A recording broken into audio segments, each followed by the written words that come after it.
हरे राम राम राम हरे हरे हरे कृष्णा कृष्णा कृष्णा हरे हरे हरे राम राम राम हरे हरे हरे कृष्णा कृष्णा कृष्णा हरे हरे हरे राम राम राम हरे हरे हरे कृष्णा कृष्णा कृष्णा हरे हरे हरे राम राम राम हरे हरे कृष्णा कृष्णा कृष्णा हरे हरे हरे राम राम राम हरे हरे कृष्णा कृष्णा कृष्णा हरे हरे हरे राम राम राम हरे हरे हरे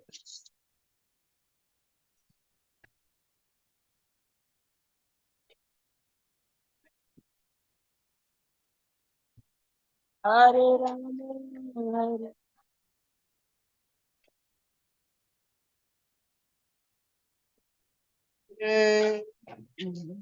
हरे कृष्णा कृष्णा कृष्णा हरे हरे हरे राम राम हरे हरे हरे कृष्णा कृष्णा कृष्णा हरे हरे हरे राम राम राम हरे हरे कृष्ण हरे कृष्ण कृष्ण कृष्ण हरे हरे हरे राम राम राम हरे हरे हरे कृष्णा कृष्णा कृष्णा हरे हरे हरे राम राम राम हरे हरे वो साइड है तो जा रहा था मगर वो साइड किस साइड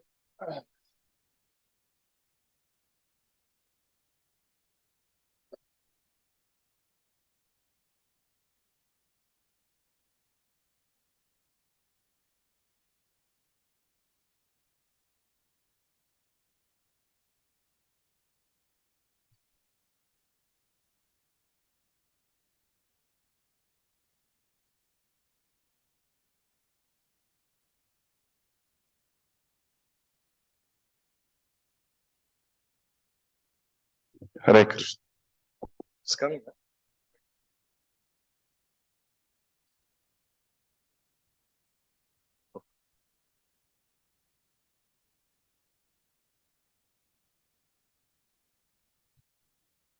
बड़ा करो कैसे कंट्रोल से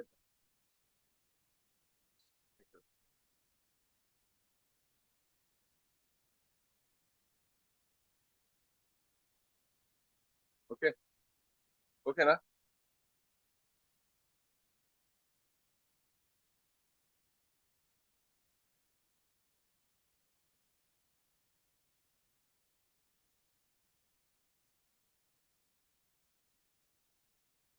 जय राधा माधव कुंज विहारी।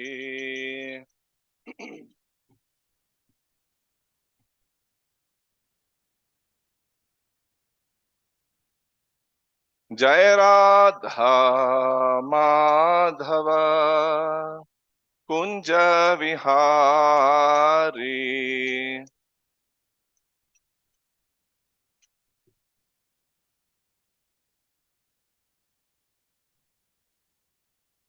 गोपीजन वल्लभा गिरिवरधारी।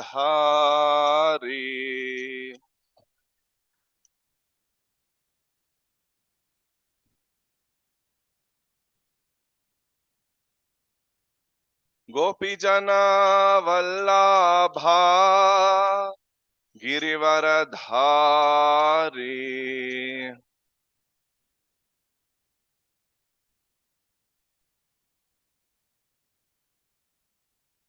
यशोदनंदन ब्रज जनरंजन।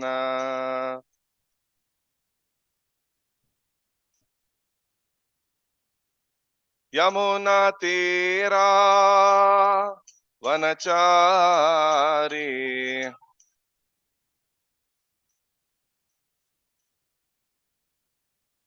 जय राधा माधव कुंज विहारी।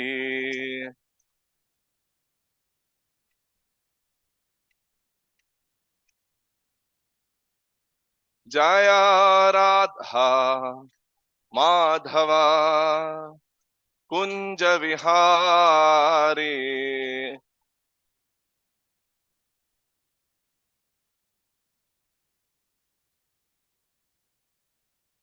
गोपी जन वल्लभा गिरिवरधारी।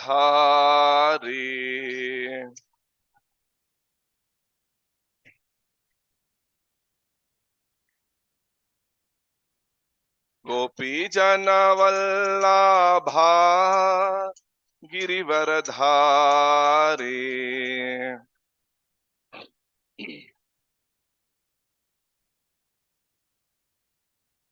यशोदानंदन भ्रज जनरंजन।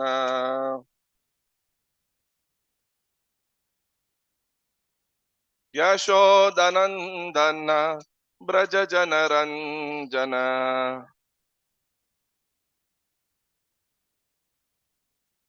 यमुना तीरा वनचारी।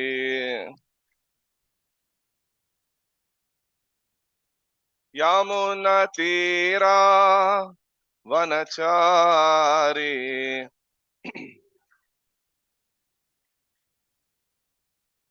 जय राधा माधव कुंज विहारी।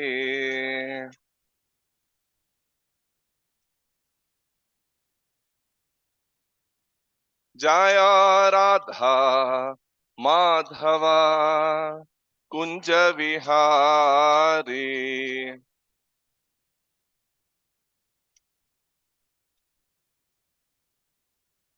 जय राधा माधव कुंज विहारी।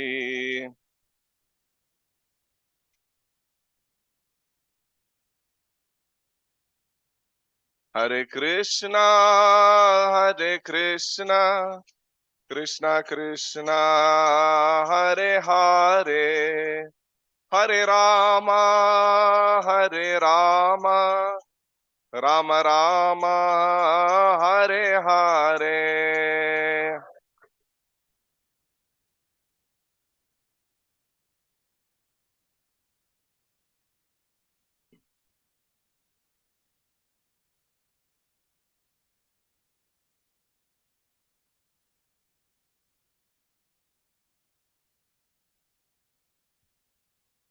जय ओम श्रीपाद परमहंस परिव्राजकाचार्य अष्टोत्तर शत Shri Srimad his divine grace Abhay Charanaravinda Bhakti Vedanta स्वामी शिल प्रभुपाद की जय। नित्य लीला प्रविष्ट जय ओम श्रीपाद परमहंस परिव्राजकाचार्य अष्टोत्तर शत Shri Shrimad His Divine Grace Bhakti Siddhanta Saraswati Thakur Prabhupada की, अनंत कोटि वैष्णव वृंद की, नामाचार्य श्री हरिदास ठाकुर की, प्रेम से कहो श्री कृष्ण चैतन्य प्रभु नित्यानंद श्री अद्वैत गदाधर श्रीवासादि गौर भक्त वृंद की, श्री श्री राधा कृष्ण गोप गोपीनाथ श्याम कुंड राधा कुंड गिरी गोवर्धन की, ग्रंथराज श्रीमद् भागवतम की, Srila Prabhupada translational book distribution की, समवेत गौर भक्त वृंद की, निताय गौर Premanand, all glory to assembled devotees, all glory to assembled devotees, all glory to assembled devotees, all glory to Shri Shri Guru Gauranga, all glory to Srila Prabhupada. Om Namo Bhagavate Vasudevaya. Om Namo Bhagavate Vasudevaya. Om Namo Bhagavate Vasudevaya. नारायणं नमस्कृत्य नरं चैव नरोत्तमं देवीं सरस्वतीं व्यासं ततो जयन्ति नष्टप्रायेषु भद्रेषु नित्यं भागवत सेवया भगवती उत्तम श्लोके भक्तिर्भवति नेक्स्ट कृष्णाय वासुदेवाय देवकी नंदनाय च नंदगोपकुमाराय गोविन्दाय मूकं करोति वाचालं पङ्गुं लङ्घयते गिरिं यत्कृपातमहं वन्दे परमानन्दमाधवं श्रीगुरुं दीनतारं श्रीचैतन्यम्. Hare Krishna. So we are reading from the Srimad Bhagavatam, Canto 4, Chapter 9, Text 15. It's on the screen. This is Dhruva's prayers, Dhruva's stuti. Okay. Tvam nityamukta parishuddha vibhuddha atma kutastha adi purusho bhagavan striyadishaha yadbhudyavastitham akhanditaya swadrishtya drashta stita adi makho vyatirikta ase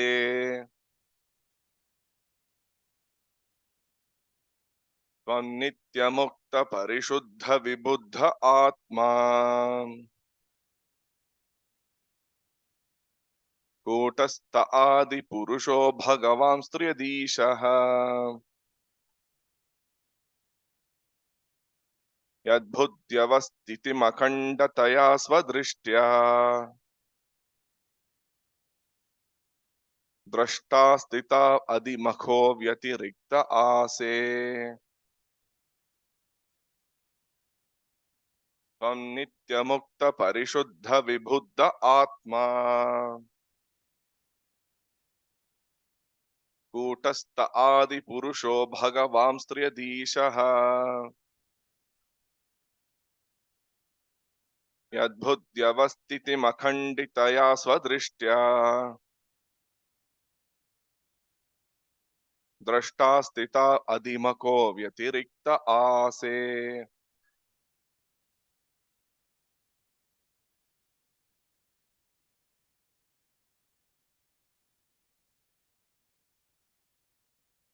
नित्यमुक्त परिशुद्ध विबुद्ध आत्मा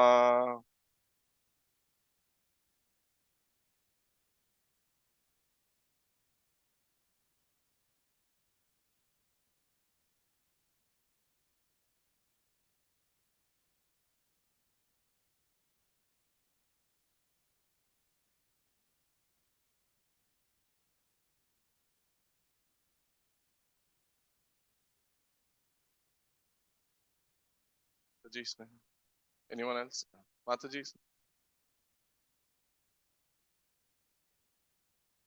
नित्य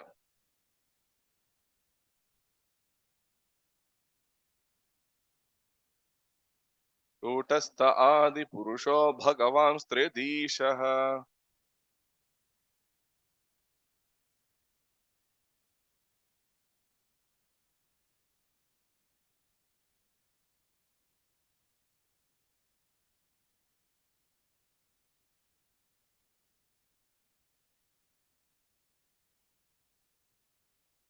त्वं नित्यमुक्त परिशुद्ध विबुद्ध आत्मा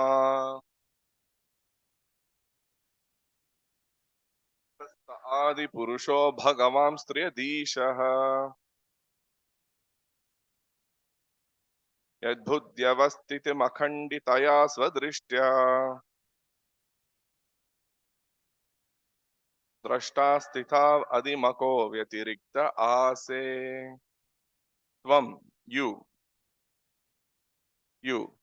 Nitya, eternally, Mukta, liberated, Parishuddha, uncontaminated, Vibuddha, full of knowledge, Atma, the Supreme Soul, Kutastha, changeless, Adi, original, Purusha, person, Bhagavan, the Lord full with 6 opulences, Tri Adhishaha, master of the 3 modes, Yat, whence, Buddhi, of intellectual activities, Avasthitim, all stages, Akhanditaya, unbroken, Swadrishtya, by transcendental vision, Drashta, you witness, Stitau, for maintaining the universe, Adhimakaha, enjoyer of the results of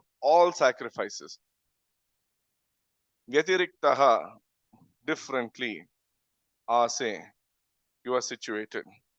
Translation and purport by His Divine Grace A.C. Bhaktivedanta Swami Srila Prabhupada.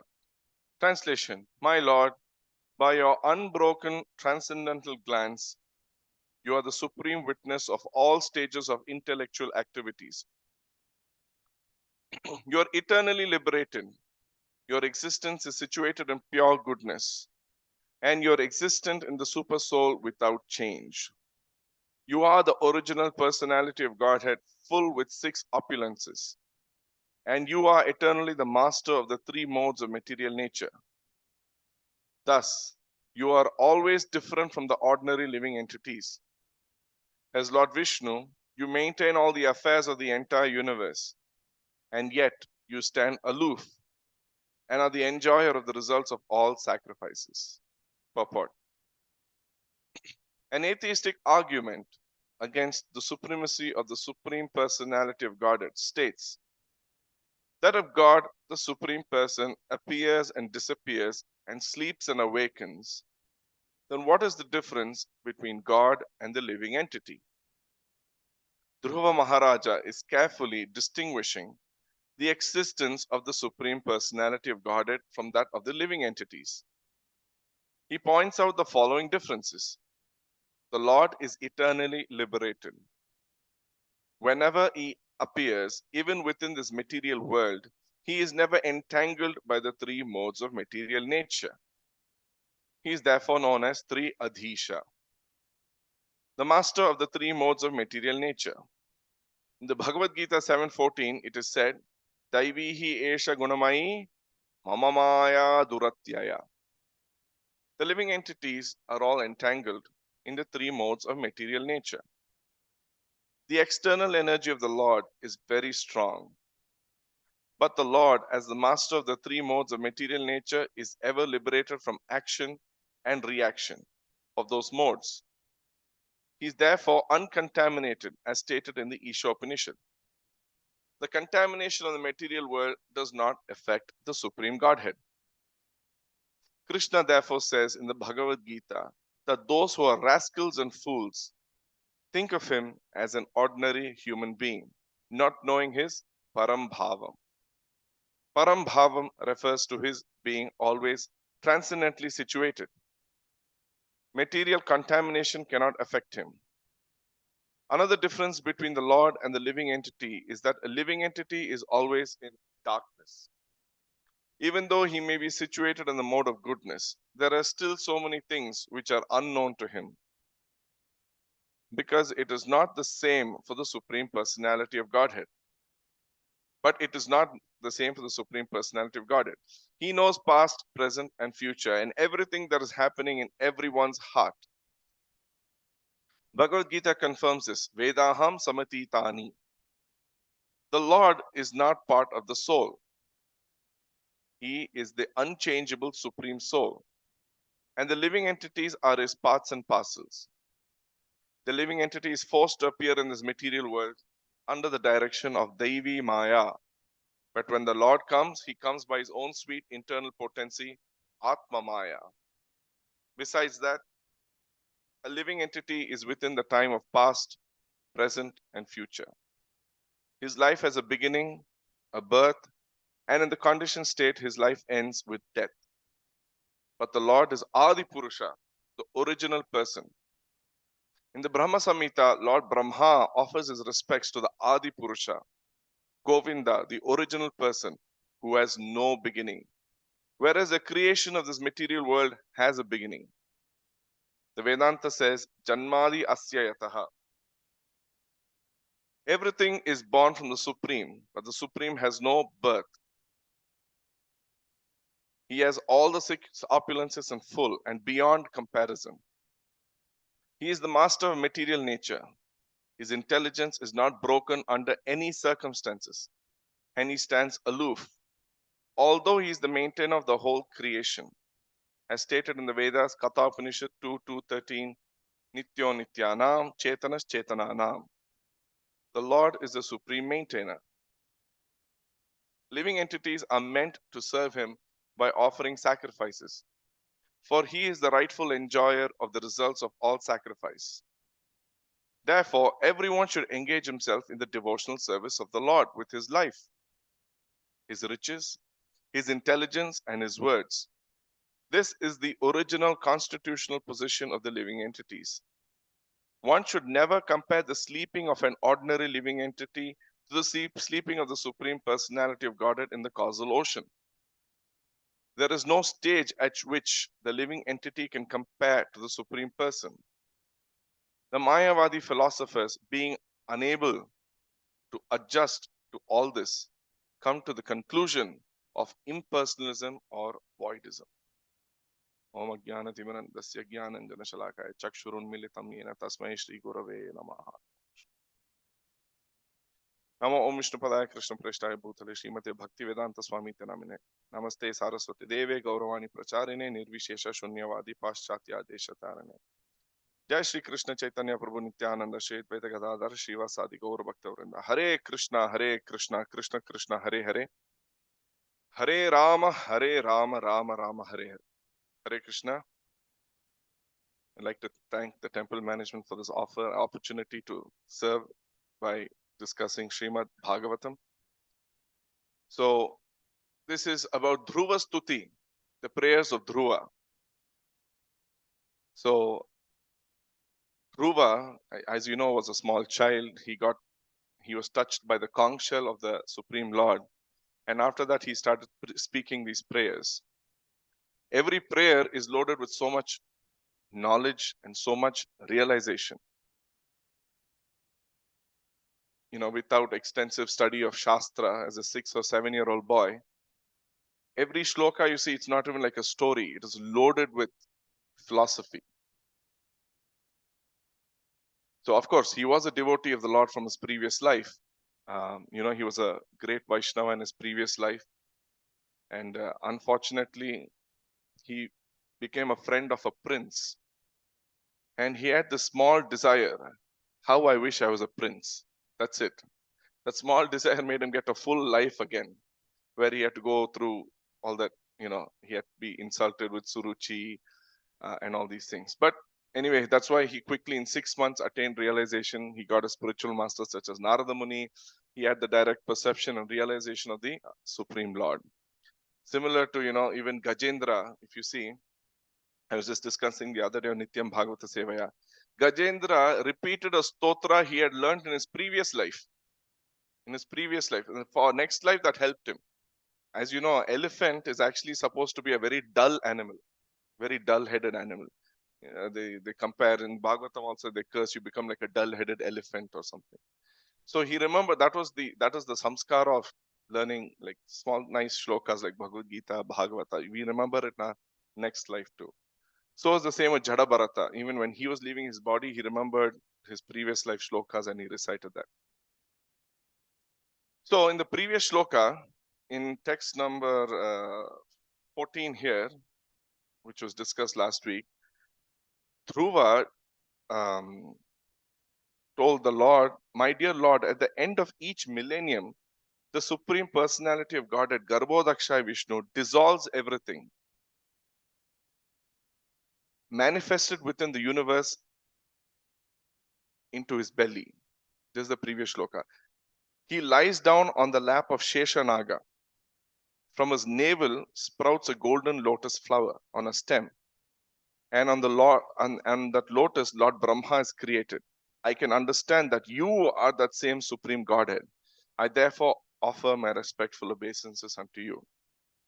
So there he started by saying, Garbhodakshaya Vishnu dissolves everything manifested within the universe into his belly. So this is a form of pralaya, destruction. See that there are different kinds of destruction. Nitya pralaya. Every day some pralaya is going on. Even within our body, some cells are getting destroyed. Something is getting destroyed, So daily there's some small destruction. And sometimes there's naimitika pralaya based on, is it the end of Brahma's day? Is it the end of Brahma's life? And there are some conditions based on that different destructions, pralayas are going on. That time there is a process of creation and recreation going on. And then for that, the Vishnu, he lies down on the serpent bed, which we call Sheshanaga. So in this shloka, the Lord, there is like an understanding. The Lord is thinking now with Dhruva, how am I to understand, or how am I different from the jivas if I also go to sleep? How am I different from how am I different from them? So this shloka, word by word, goes how the Supreme Lord is different from the living entity. That's how. By beginning with Vyatirikta Ase, the last word of the shloka. You are differently situated. Vyatirikta Ase. How? One. First, you, Tvam, you, Nitya Mukta. You are eternally liberated. Whereas the jiva is not, we are not eternally liberated. We are all conditioned.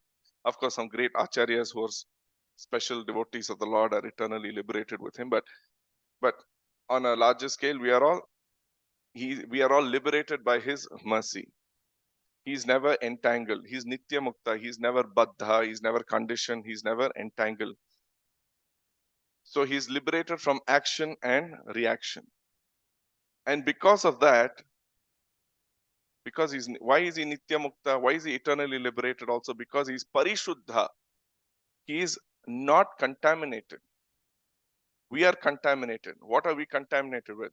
Kama, Krodha, Lobha, Moha, Mada, Matsarya. We are contaminated with all these, the material things. But he is not contaminated by any of these things.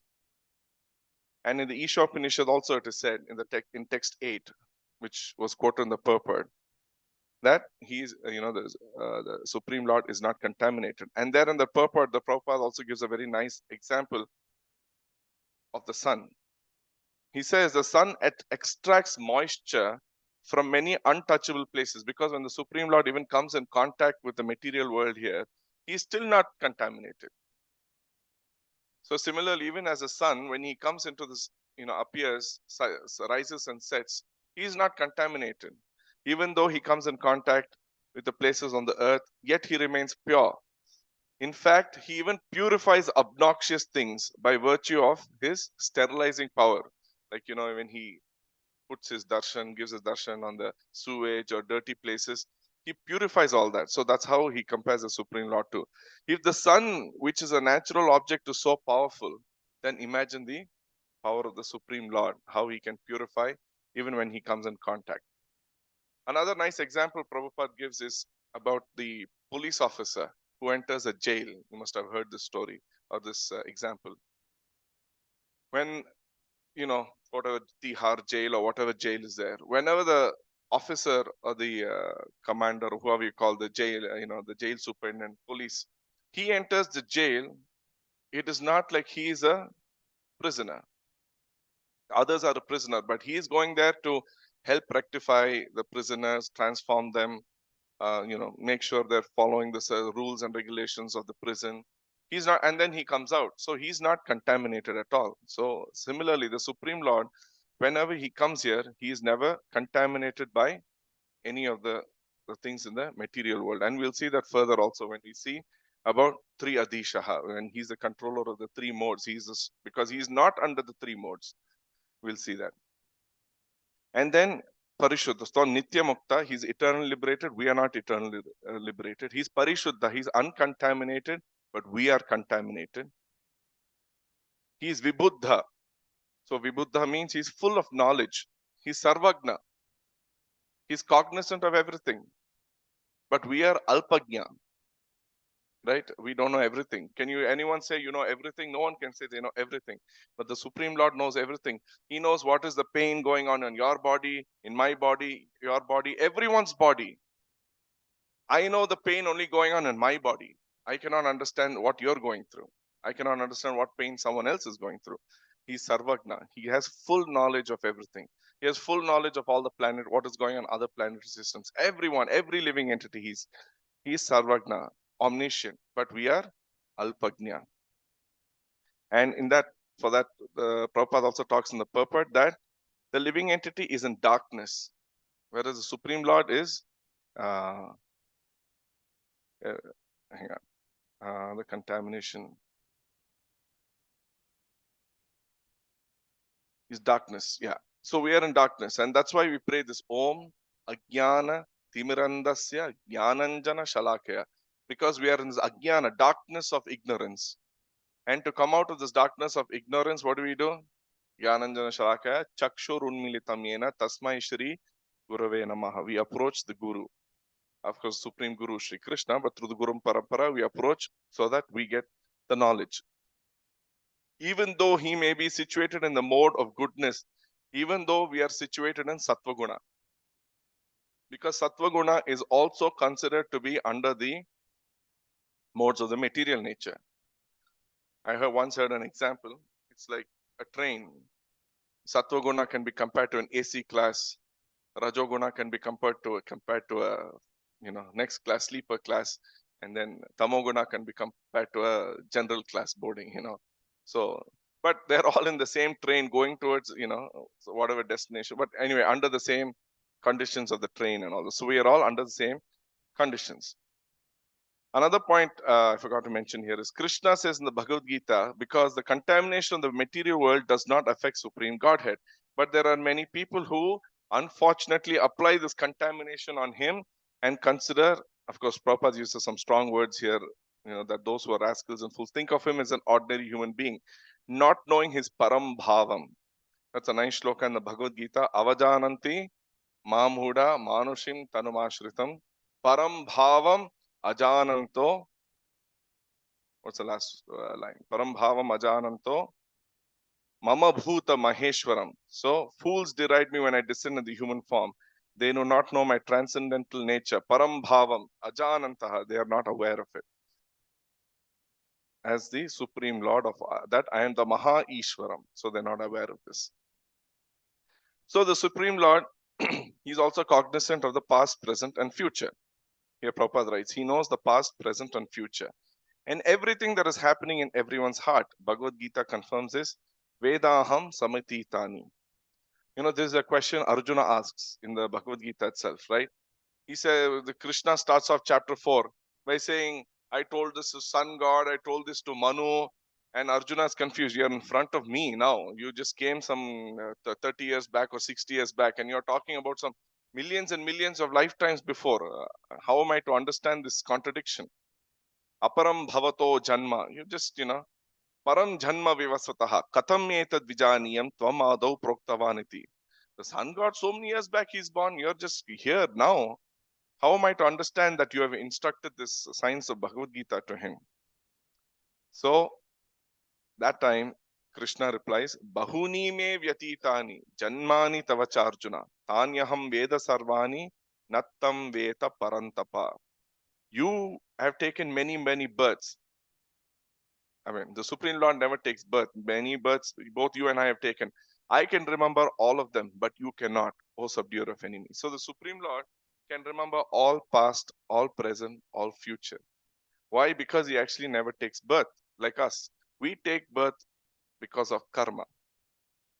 The Supreme Lord just appears like the sun and sets like the sun. Right? That is in the next verse.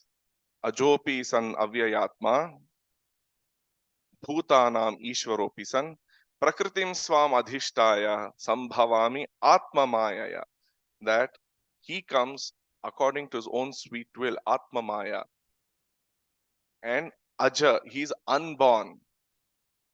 Janma, janma, aja. He's not born like us. We are born because of our previous activities, which is karma. Karmana daiva netrena jantur deha upapattaye. We receive our bodies because of karma, what I did in my previous life.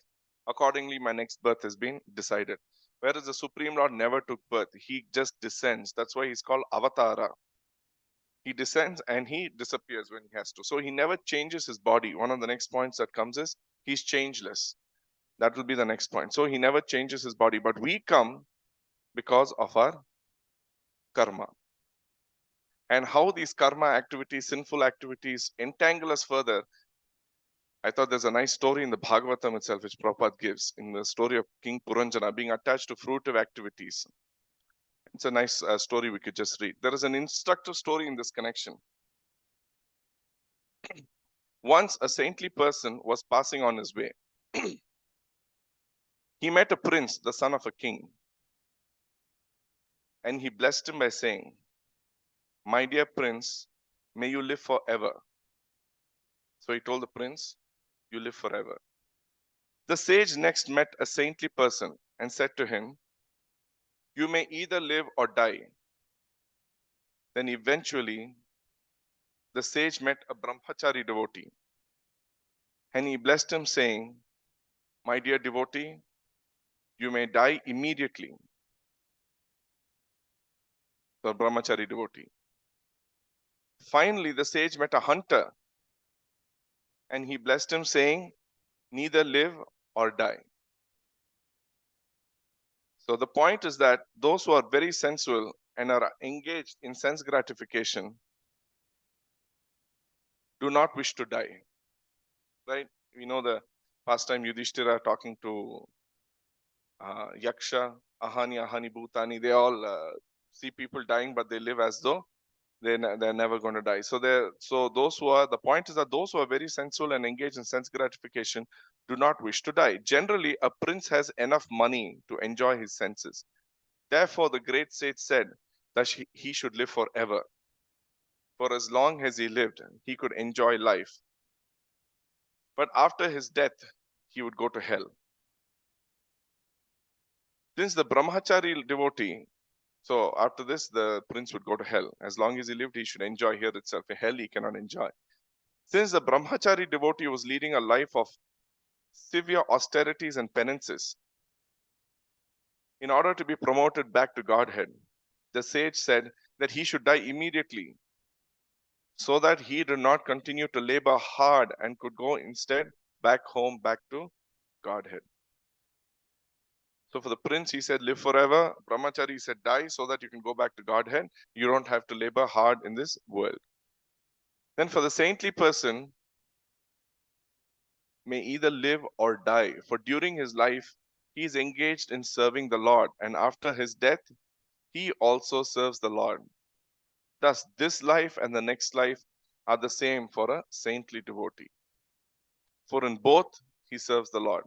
Like Prabhupada tells about his guru, my Guru Maharaj came to do this, and after this life, he went to another planet to continue the same activity, same service. Since the hunter lives a very ghastly life due to killing animals, and since he will go to hell when he dies, he is advised to neither live nor die. So this is how we can get further and further entangled. So we take birth according to all these conditions, whereas the Supreme Lord, he is beyond all this. So he comes according to his own sweet will. So the Lord is not part of the soul. He is the unchangeable Supreme Soul. So the next point is that he is Kutastha in this verse. So we finished Nityamukta, Parishuddha, Vibhuddha, Atma. Before that, Atma. He is spiritual. We are material. Kutastha, he doesn't change. We always change. We take some body or the other. The Supreme Lord has never taken a different body. He's always in the same spiritual body. He expands into various incarnations and he comes down as a required avatara, but he has his own Vaikuntha planets where he performs pastimes to enjoy his different leelas. Um, so yeah, the Lord is not part of the soul. He is the unchangeable supreme soul, and the living entities are his part and parcels.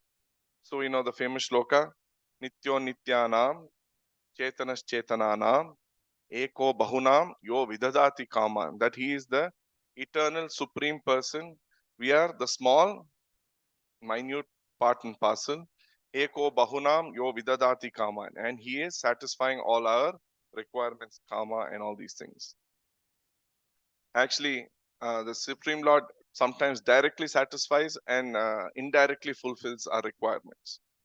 For example, in the Bhagavad Gita, and later we'll see in the Bhagavad Gita, he says that Sahayagna Prajasishtva Purovacha Prajapatihi Anena Prasavishyadvam Yeshavo Astu Ishta Kama Bhuk. In the third chapter, he says Kama Bhuk. Whatever you need, Sahayagna Prajasishtva, do it by the process of sacrifice. Purovacha Prajapatihi, and then he also tells in the next one that by Parasparam working with the Devatas and the Jivas, Parasparam working together, they can satisfy all the requirements required for the maintenance of the universe, for the maintenance of the body, and for all these things. And that also comes later, we will see that. Okay, so he cannot be changed, and he is Nityo Nityanam, Chetanas Chetananam. So the living entity is forced to appear in the material world under direction of Devi Maya. Okay, before we go there, he's Adi Purusha, then comes Devi Maya. So he's Adi Purusha, he's the first person. Eko Narayanam Asi, Nacha Brahma, Nacha Shankara. He's the first person, even before Brahma, Shankara, or even before all these expansions. Of course, we can't measure this in time.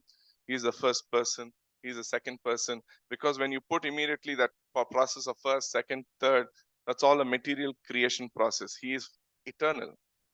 Natvayam Jatunasham Natvam Neme Janadipa Nachaiva na Bhavishama. He's always eternal. There's never a time when he was created. He's living eternally.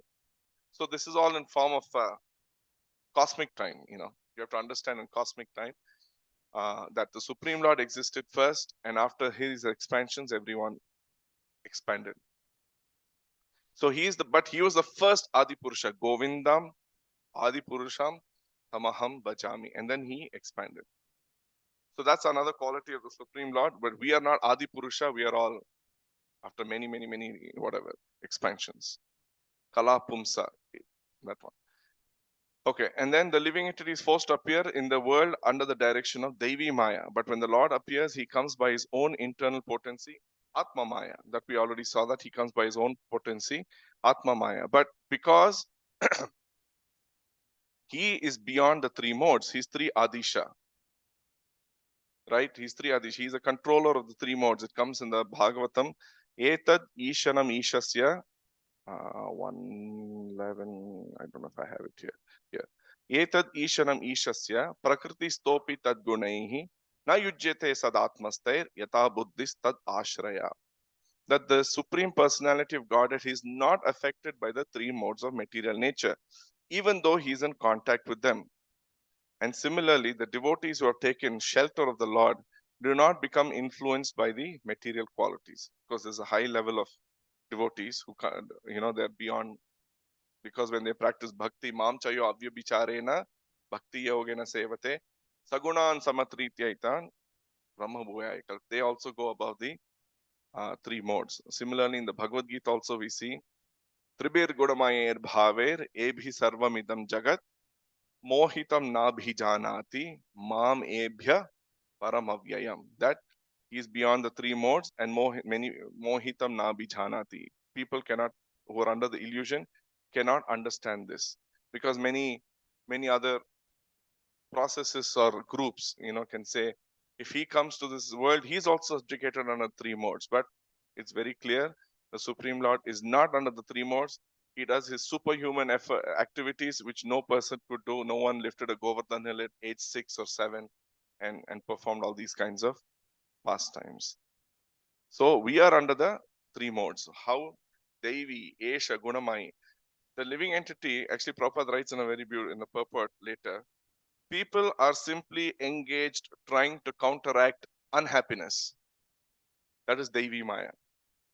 They try to make plans. Okay, I'm not happy here. I'll go to another company. After 2 years, they're not happy there also. Okay, I'll start a business. There also, they're not happy. Okay, I'm not happy in India. I'll go to Australia.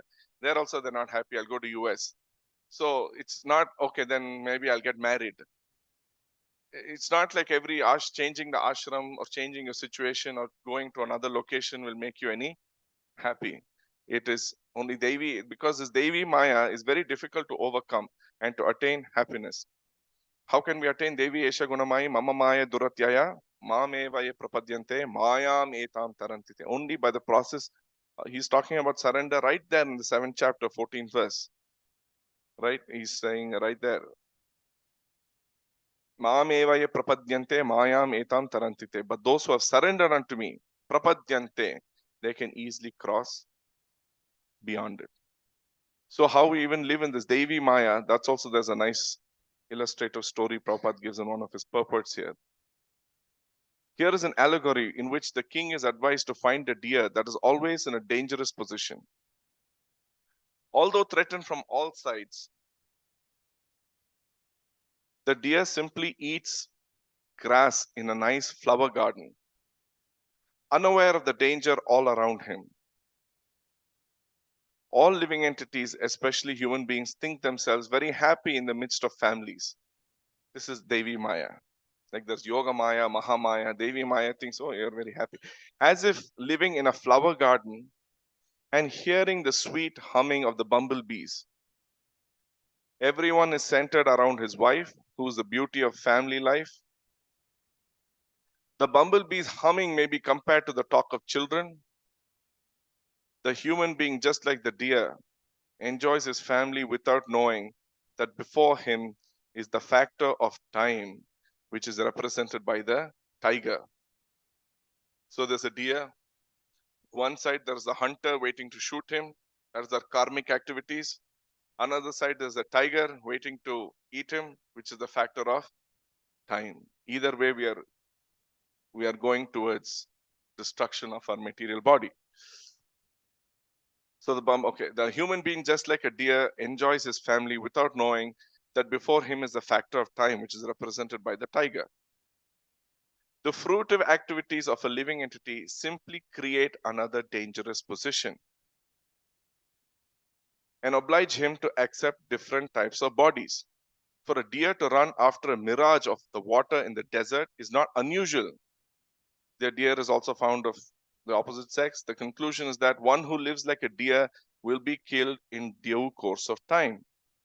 Vedic literatures therefore advise that we should understand our constitutional position and take to devotional service before death comes. Labdva sudurlabam idam bahu sambhavante. Very famous verse.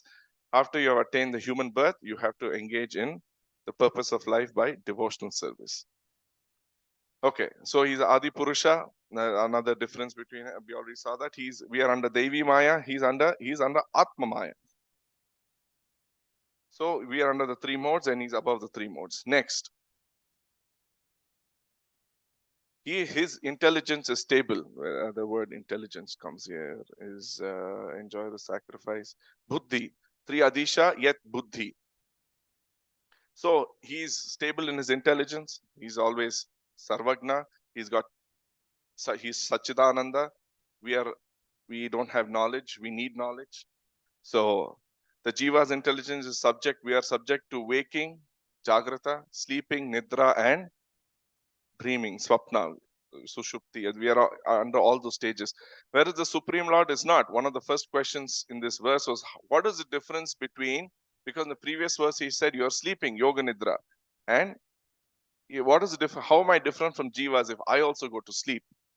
He never goes to sleep. That's why in the Bhagavata, in the 4th shloka itself, it comes. Naimishe animasha kshetre. Naimishe nimisha kshetre. Animisha. You know what is nimisha? In Kannada, we'll say one nimisha. Nimisha actually means what is like 1 second. Actually, nimisha means the blinking of eye. One nimisha is the blinking of an eye. He's animisha. He never blinks his eye. He never sleeps like us by closing eyes. Jagannath is always like that, So he never blinks his eye. He's always, when we go to sleep, we forget everything. But when he's sleeping, yoga nidra, he's always aware of everything. He knows what is going on in all the worlds. He knows. So that is the difference between the Supreme Lord sleeping and our sleeping. And he is the constant witness of all activities. Individual avastitam. By his svadrishtya, he's a witness. He is witnessing by his indestructible chit shakti all the time. Whereas we have disrupted vision because of our waking, sleeping, and dreaming.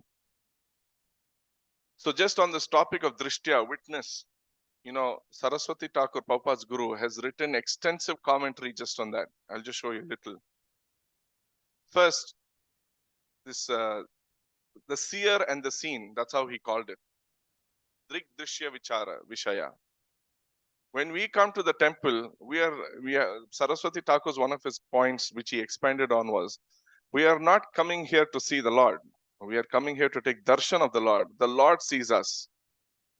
The minute you say, I'm going to see the Lord, that means you are the object of enjoyment and he is the object of service to you. No, he is the object of enjoyment and we are here to take darshan of him.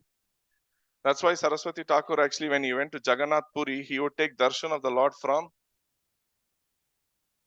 the Garuda Stamba. If you all gone to Puri, I went a couple of years back, so I actually stood at the Garuda Stamba. You're not going to be able to see all the three deities together. Probably a little Subhadra, little Balaram, maybe a little Jagannath.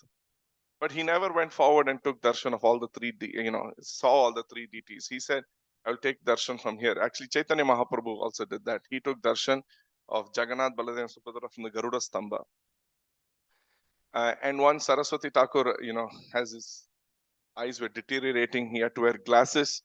So one of the priests there said, why don't you come forward and take? He said, no, I'm not here to come see him. He will take, I will stand next to Garuda Stamba because his darshana will always constantly fall on Garuda. And because I'm standing next to him, some small darshan, some small grace of his sight will fall on me. And Jagannath should be seen as an object of service, not as an object of enjoyment for us to go and see the deity. No, we are not here to see him. We are here to take darshan of him. So I'll just read a little from Bhakti Siddhanta Thakur's commentary. See, the seer and the seen. The topic of drashta and drishya is discussed in the Bhagavad Gita. So this is a very big topic. I'm just going to read small things. Are we drashta or drishya? Whatever I say, my whole message is based on the proper comprehension of this truth.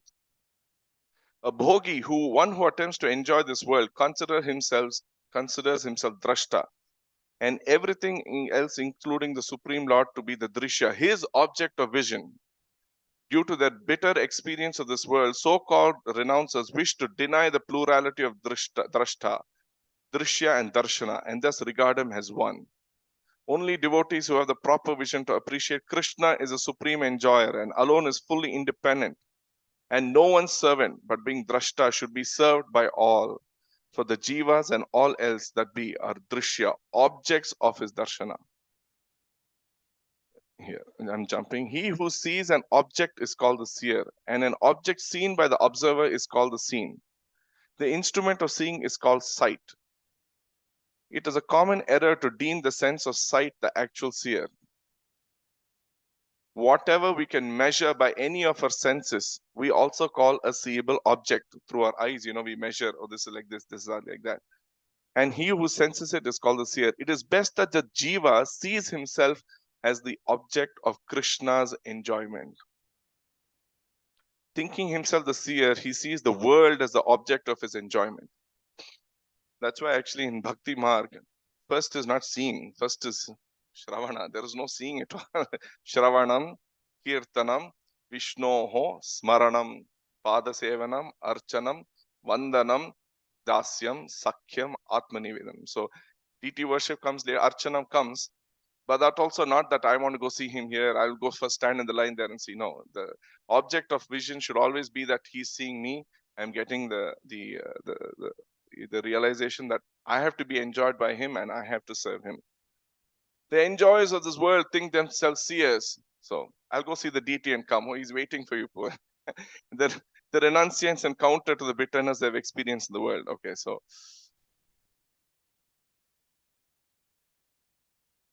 um, one more here. One who asks the Guru to show him Bhagavan can never really be attracted to the sweetness of Krishna's flute, for which all Vani emanates. But those who genuinely want to serve the form of Godhead request a Guru. By your instructions, please correct and purify me, and give me the eyes by which I may actually see. Godhead must be first seen through the ears, first Vani, then Vapu. The ears then prepare the eyes. Very important point by Saraswati Thakur. Shravanam, Shrutekshita Pata. Right? We see the Supreme Lord by hearing. That is the way of seeing the Supreme Lord, by hearing, Shravanam. It is necessary to seek the sight of Krishna. That should be our first and only endeavor. That's why once, if you've gone to Calcutta Bagh Bazaar, Saraswati Thakur has a balcony outside his room. And he was standing in the balcony and he sees this brahmachari devotee running up and down here and there, doing so much service. Then he said, why are you running up and down? He said, I want to do so much service that Krishna, that I want to do so much service that I will see Krishna. Then Saraswati Thakur corrected him, Bhakti Siddhanta Thakur. He said, do service in such a way that Krishna wants to come and see you. Yes, that was always his realization. Seeing Bhagavan means total engagement of the senses in his service. In other words, seeing Lord 24 hours a day with all one's senses. So here on, I see the statue. This kind of thinking is in the spirit of enjoyment. Whereas the DT sees me, my uncovered pure self is DT Darshana. If in the same way that I see a movie, drama or gymnastic display or hear a song, I think I can see the DT with my eyes and fathom him by my intelligence. Such an attempt will be on the material platform. One will derive no benefit from such inclinations, not meant for satisfying the Lord's senses. Faith in the Lord entails not having faith in mundane enjoyment or renunciation. If one has faith in this world, then that is bhoga.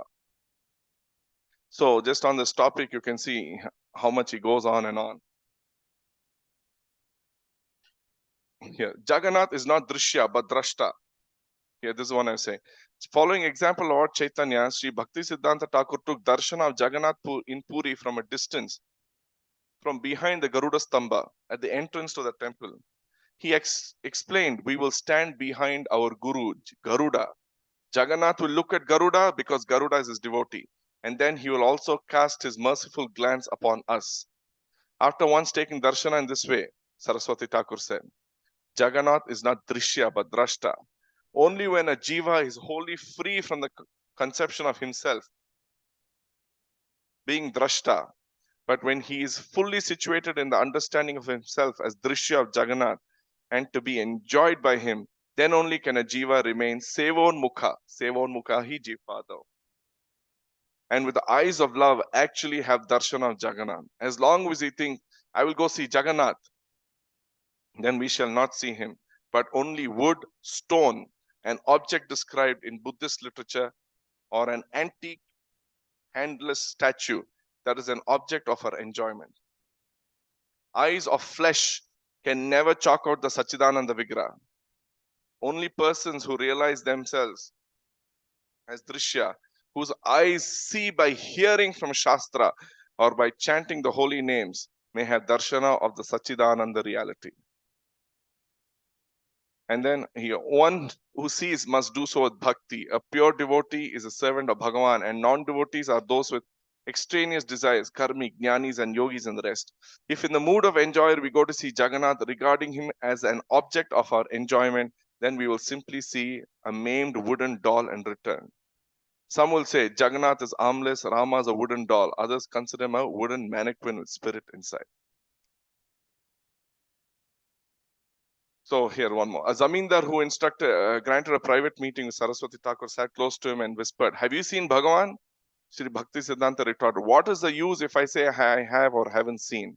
As long as you do not know how to see Godhead, any statement about my seeing him cannot benefit you. You must learn how to see Godhead. Otherwise, anyone can tell you that he is a Supreme Lord. and you will be hoodwinked. So anyone can say, I've seen Krishna, and then you'll be hoodwinked. The Zamindar was not satisfied and repeatedly, have you seen? Have you seen? Saraswati Thakur stuck to his point. Without knowing who's the supreme and the authorized process of seeing him, any such declaration, I have seen God, will only serve to deceive you. Pursuant to this point, he once explained that without lacerating, you know what's the meaning of lacerating? You know, in the fence, you have barbed wire. Fence, you know, that wire with all the pokey things, it's called the barbed wire. If you put it on the ground and pull it, if you put it on the ground, what will happen? All that mud and the dirt will come out. That's called the process of lacerating. If you put it on your body and pull, you know, blood will come out, right? That's called. So without lacerating all the wrong philosophies from childhood, what we have learned, correct philosophy cannot be attained. No one can attain Bhagavad Darshana. So anyway, this is a long topic just on Drik Drishya Vichara. See, just on the topic of seer and seen, how much he has spoken on that. Okay, so the Supreme Lord is also then. You're the witness. We saw that, and he is the maintainer. Stitau. He is the maintainer of the entire universe, and we can't even maintain ourselves. We need air. You know, for everything we need, we run to the ICU or doctor. We cannot maintain ourselves. So he's the maintainer of the entire universe, everything basically. And he's the Adhimaka, enjoyer of the results of sacrifices. He presides over sacrifice, but the jiva is dependent on sacrifice. As you know, the whole world also, when the process of creation started, there was a sacrifice. There was the first sacrifice that is covered in the Purusha Shukta. Actually, when you see the Vedas holistically, completely, all this coming into, you know, correct understanding or proper understanding. For in the Vedas, we have the Purusha Shukta. Sahasra Shirsha, Purushaha, Sahasraksha, Sahasrapad. That he is a Sahasra Shirsha. He has what? 1,000 heads, 1,000 arms. And that is directed at Vishnu, who's a Garbhodakshaya Vishnu, is my understanding. Though we don't think of him like that, we just see him as sleeping on the serpent bed. But he does. And lying down on this, you know, the lotus stem, we see him as rises to 10 of his own thumbs. Atyatishtat dashangulam. You've heard this Purusha Shukta. He rises to the 10 of his own thumbs. And then how the universe is created out of the body of Garbhodakshaya Vishnu. So when he does that, then the different devatas, elements of creation, all coming out of his body. All this is described in the Purusha Shukta. And then the whole creation is maintained by the performance of sacrifice. Yagnartat karmano anyatra lokoyam karma bandhana tadartham karma kaunteya mukta sanga samachara. That's how the whole maintenance is done. Even we saw in the other verse in the Bhagavad Gita, anena prasavishyadvam, that was saha yagna prajasrishtva. But the process of creation, saha yagna prajasrishtva. That the different element all coming out of his body, and then the whole creation is maintained. The material world was maintained on the basis of this karma, which we call as the Vedic sacrifice. Material world is not created based on employment at a factory or you know, that kind of job, because that does not provide food. It is process of karma, the Vedic sacrifice. So you don't perform the sacrifice, no work, no eating. So karma means Vedic sacrifice, not factory. That is the Vedic way of civilized work. So in the beginning, someone had to start performing sacrifice. And to start the whole show, the demigods have to do sacrifice. Now, how are they going to do sacrifice? There's nothing yet created. Just now, you know, the process of creation has started and he has expanded. So they had to, so for that, they take ingredients from the Lord himself, from the Garbhodakshaya Vishnu. Janmadi Asiyata, everything comes from him. So they create. And that is what the whole Purusha Shukta or goes into the discussion. And how the Devatas perform the first sacrifice using the parts of that Purusha. And that meditation of the same Purusha and the universal form and all the different parts of the universe as the different limbs of that body, that meditation on that aspect of the Lord is described also by Shukadev Goswami in second canto, the first few chapters. He describes all these things, the same thing he describes there. Of course, in the Purusha Sukta, it is given in a very Vedic way. Okay, so you maintain all the affairs of the entire universe and yet you stand aloof. I think I forgot one point, that he is Bhagavan. Yeah, here. He's the Lord with full 6 opulences. So he, as you know, he's got the Aishwarya, opulence. Then he's got Viryasya, power and strength. Aishwarya Samagrasya. Samagrasya means in complete. Viryasya, Yashaha, fame. He is the most famous. Shriyaha is the most opulent, beautiful. Aishwarya is opulent, Shriya beautiful. Jnana, knowledge, and Vairagya, renunciation. Even though, he's the one who's the greatest enjoyer. Bhoktaram Yagna Tapasam Sarva Lokam Maheshwaram. I am the enjoyer. At the same time, he's also most renounced person, incomplete. And we don't have much of all these 6 opulences. Even though we try to grab all these 6 opulences to become famous and all these things, we don't have all these things. So, and then last point Prabhupada makes in this, the Mayavadi philosophers, being unable to adjust to all this, come to the conclusion of impersonalism or voidism. Big statement here. These Mayavadi philosophers, especially people who claim themselves to be Krishna or Rama or whatever, they cannot serve someone, because the process in this is, when you accept all these things, that he is Nitya Mukta, he is Parishuddha, he's Vibhuddha, he's Atma, he's spiritual, he's Kutastha, changeless, he's the Adi Purusha, he's the Bhagavan with 6 opulences, he's Triadhisha, he's, the one with the intelligence in all stages, unbroken intelligence. Svadrishtya, he glances upon us by his transcendental vision. Why even upon us? He glances even for the creation, Saikshita, he glances upon Pradhana, and then the Pradhana gets agitated, and then Mahatattva is formed. And then for that witness, and then he's the Palaka, he takes care of the entire universe, and he's the enjoyer of all sacrifices. And therefore, Prabhupada says, living entities are meant to serve him by offering sacrifice, for he's the rightful enjoyer of all the results. And the Mayavadis, who claim themselves to be God, cannot adjust to all this and come to the position of impersonalism or void. They cannot accept all these qualities of the Supreme Lord, because for them, the Lord is coming under Maya. So they claim that he's come under Maya, and so they're claiming that Maya is more powerful than him. But at the same time, they say Maya is unreal. Now, the big question to ask is, how did the unreal cover the real? Where did the unreal even come from if it has to cover the real? And that's why they claim, all these. You see the Supreme Lord, he appears and disappears. You see the great acharyas, they appear and disappear. It's not like they have a samadhi, or you go into the samadhi, like where they're buried. And I mean, of course, some acharyas prefer to leave whichever way they want. They leave their body or they don't leave. But so the being unable to adjust to all this, come to the conclusion of impersonalism, voidism. So Vaishnavism is the Supreme Lord is a person. He is Nitya Mukta, he's Parishuddha, he's Vibhuddha, he's beyond the 3 modes, and acceptance of his position as a Supreme Lord. And our job is to serve him. And we also learn how to serve him through Shravanam Kirtanam. It's not by the process of me going and saying, I want to see him. That is form of arrogance. We have to see the Lord by hearing Shastra. That is the main form of hearing. That's why Bhakti begins with Shravanam and Kirtanam. And the best way of hearing is to listen from great acharyas in the Sampradaya. Okay, we have to conclude at 9:45 because there is another program. So I have 5 minutes here for questions or comments or anything. Haridev Prabhu. Hare Krishna Prabhuji. Dandavat Pranam. Thank you Prabhuji for the nice class.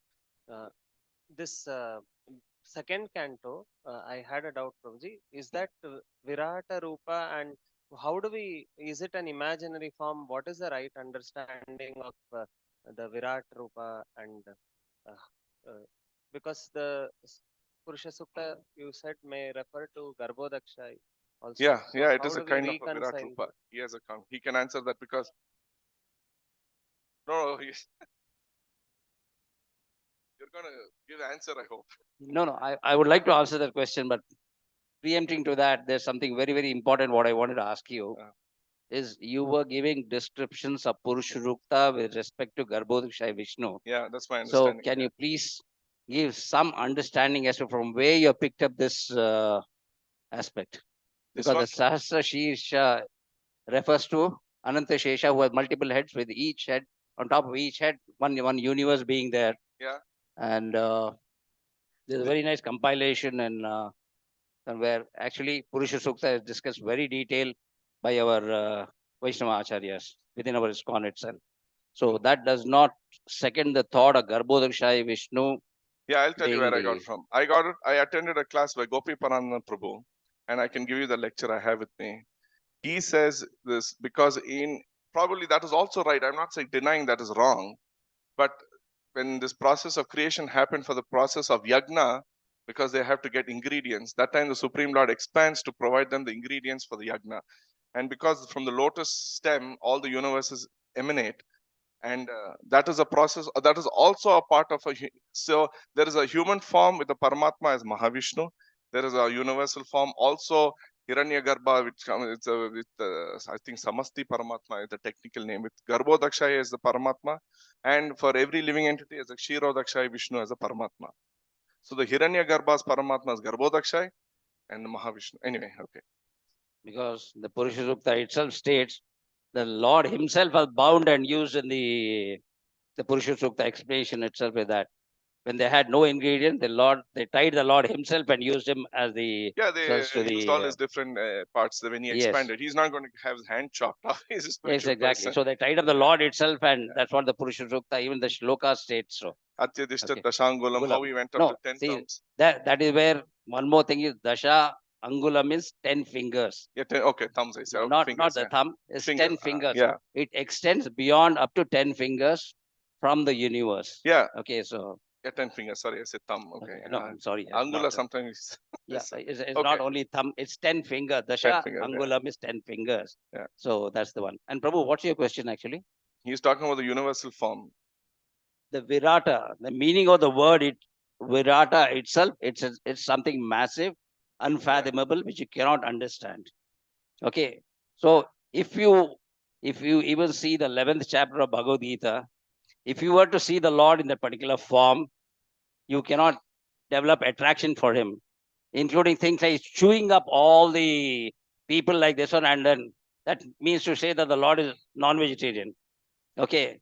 So all these aspects of the 11th canto of 11th chapter of Bhagavad Gita, when you study, it's only for us to understand that is very, very difficult for us to conceive the Lord as in the very, very Virata form. So it can be only be this one in the form as Krishna, so 11th chapter. That's the. Okay. Anyone else question? Oh, 1, 2, 3. I also have to say I got this opportunity at 5:30 p.m. yesterday by Shankar Priya Prabhu. So whatever I prepared isn't that few hours ahead. Hare Krishna Prabhu. Thank you very much for explaining the various opulences of the Lord and how Lord is different from the jivas, ordinary jivas. Prabhuji, I have one question, especially with respect to Lord seeing us and we seeing the Lord. So one aspect is like what you mentioned, Srila Bhakti Siddhanta Saraswati Thakur standing near Garuda Stamba and waiting for the Lord to see him. But the other aspect is the deities are very attractive. Yeah. And also we get attracted by the deity form of the Lord. So whereas we hear that it is kind of a sense gratification. Yeah. How to reconcile these two, Prabhu? Because Prabhu, that's a very high realization he had. We can't imitate him. We can be aware of. We cannot imitate him and stand at Garuda Stamba and copy. We cannot imitate. We have to understand, be aware of this, that he's not the object of our enjoyment, but the object of service, and beg for this understanding and realization. Once we realize it, we will act accordingly. We always have to act according to what our realization and act according to what our situation is. We can't imitate great acharyas. So accordingly, we have to pray for that. See, all these shastras, none of us can come up to that realization one day. We have pray constantly, And accordingly, as we get purified by this process, we will, by studying Shastra, experience. It's there in one of the Shubhashita says 25% you learn from Guru, 25% you learn by Svadhyaya, 25% you learn through other, and 25 Kalena. So Kalena in time, through experience, you will act accordingly like that. So that.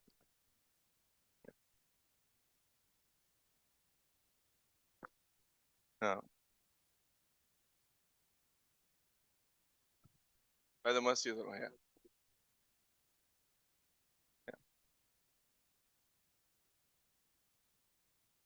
To us, yeah. Yeah. So we can run to see the deity, but he has to reveal it. Yeah, he finished. Next question.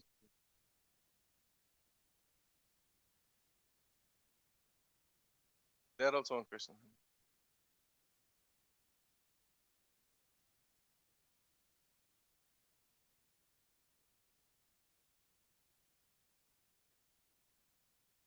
Thank you, Prabhuji, very much.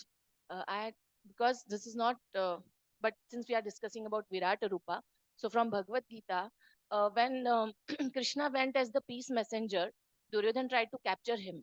And at that time also, Krishna showed the A small Virata Rupa he showed, yeah. So, was that the same Rupa that Krishna showed to Arjun on the battlefield? No, I don't think so. From what I understand, that was not the same Rupa. He showed, to Arjuna, he showed a very extensive Rupa with all Devatas coming out. He explains to Arjuna all those things. The same description is not given for that Virat Rupa which he showed. Okay. One more question. Uh-huh. That battlefield manifestation, Dhritarashtra could also see because he was given the Divya Drishti. But when Krishna showed to Krishna, Arjun, no, Sanjaya had the sorry, Drishti. Sanjay. So Dhritarashtra couldn't see. Could Dhritarashtra see any of the universal forms? He was no, I don't. From my understanding, he couldn't. He only heard from Sanjaya. Thank you, Prabhuji.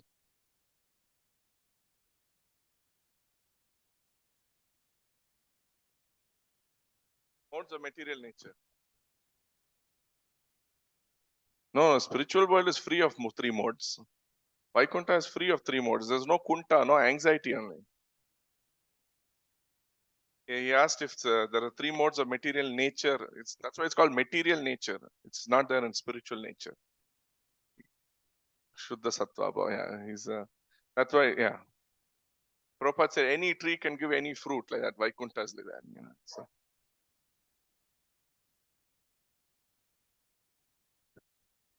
We can conclude? Yeah. You had any question? No. Thank you very much. Granth Raj Srimad Bhagavatam ki jai. Srila Prabhupada ki jai. Hare Krishna. Hare Krishna. Let us all thank Prabhuji for the wonderful class and a little technical class also. So beautiful rendition of the beautiful verse, Dhruvasati. Let us all thank His Grace Radharaman Prabhu and express our gratitude by loudly chanting once Hare Krishna Maha Mantra. Hare Krishna, Hare Krishna, Krishna Krishna, Hare Hare, Hare Rama, Hare Rama, Rama Rama, Hare Hare. So we have a few sponsors today. I'll just name them. And those who are, if they are present here, please reach out to me or Somapati Haridas Prabhu to collect your Mahaprasadam. So we have Kumari Keshavi Mataji, Nikhil Prabhu, Atul Sharma Prabhu, Prabhavati Mataji. She also sponsored Prasadam. Today we all, Prabhavati M. And we also have Sudarshana Brajesha Prabhu and Parameshwari Pavitra Mataji. They are celebrating their marriage anniversary and they're sponsoring Prasadam to seek blessings from this Vaishnava assembly here. So let us all once chant Hare Krishna Maha Mantra for these wonderful devotees and their spiritual progress. Hare Krishna, Krishna Krishna, Hare Hare, Hare Rama, Rama Rama, Hare Hare. Tomorrow is Ekadashi, that is Vijaya Ekadashi, and the Parana time on Tuesday is 6:37 to 10:34. We also have today, as we had announced a couple of Sundays back also, last Sunday also, we have this Spandana program. So as part of Spandana, we've been having 2-3 different sessions. So today there is a very wonderful and important session which will benefit all of us, benefit others also, and especially for us, because it is related to Krishna's Lakshmi. And there are scamsters, financial cheaters, and there is a special cell called as cyber crime cell. So this cell is specially created to ensure that it helps us to avoid such financial cheatings. So those who all feel that we don't want to let our Lakshmi that Krishna has provided us, and we can use that in Krishna's service. So please attend this session. This session was planned. The registration Lakshmi was 200 rupees per person, and I think couple was 300 rupees. So today there is a special discount for all of us to attend. It starts at 10:30. So the committee, Spandana committee, has announced that today the discounted price is just 50 rupees. So those who have not registered, please ensure you can go downstairs. Smita Keshav Prabhu is there on the outside. Please register yourself for just 50 rupees. And those who have already paid some Lakshmi, you can reach out to Prabhuji to either get a refund, or if you are okay, you can let that be used for any other services in the temple. So I'll just repeat, those who are not yet registered and those who want to be part of this wonderful program, that is Spandana, about cybercrime, please register for only 50 rupees. And those who have already registered, please ensure either you want to collect, get it refunded, or if you want, it's okay, you can use it for other temple services. So please do that immediately. We'll start exactly at 10:30.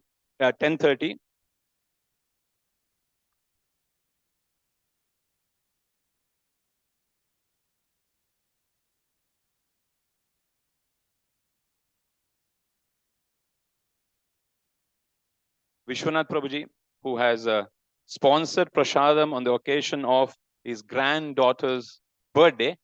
So let us all wish his granddaughter a wonderful Krishna conscious birthday, and once chant Hare Krishna Maha Mantra.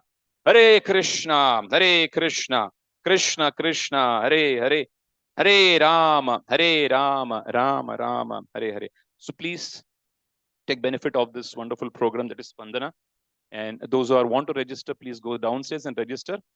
We'll all assemble downstairs. And again, as usual, Nitya Seva, those who want to register, not yet registered, please ensure you get connected with the finance department.